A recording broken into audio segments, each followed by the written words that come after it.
Friends, pro Kabaddi season 11కి Telugu Titans టీమ్కి assistant coach ఎవరనేది ఈ వీడియోలో ఫుల్ క్లారిటీగా తెలుసుకోబోతున్నాం.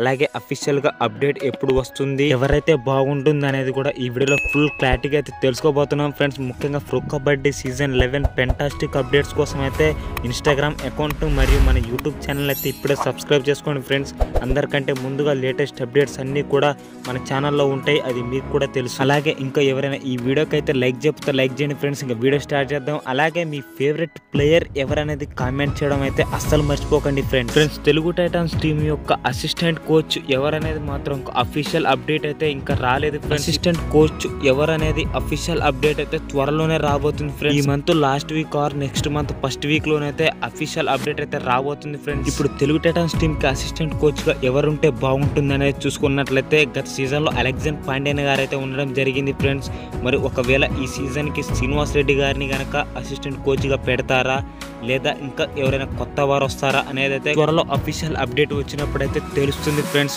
నాకు తెలిసి అయితే శ్రీనివాస్ రెడ్డి గారిని కనుక అసిస్టెంట్ కోచ్ పెట్టుకుంటే మాత్రం ఎక్సలెంట్ గా ఉండబోతుంది. ఫ్రెండ్స్, మరి ఎవరిని పెట్టుకుంటే బాగుంటుందని మీరు అనుకున్నారో కామెంట్ చేయడం అస్సలు మర్చిపోకండి. ఫ్రెండ్స్, ముఖ్యంగా pro Kabaddi season 11 fantastic updates కోసం అయితే ఇప్పుడే మన ఇన్స్టాగ్రామ్ మరియు మన యూట్యూబ్ ఛానల్ సబ్స్క్రైబ్ చేసుకోవడం మాత్రం అస్సలు మర్చిపోకండి. ఫ్రెండ్స్, నెక్స్ట్ వీడియోతో మీ ముందు ఉంటా. మీ విజయ్ సైనింగ్ ఆఫ్.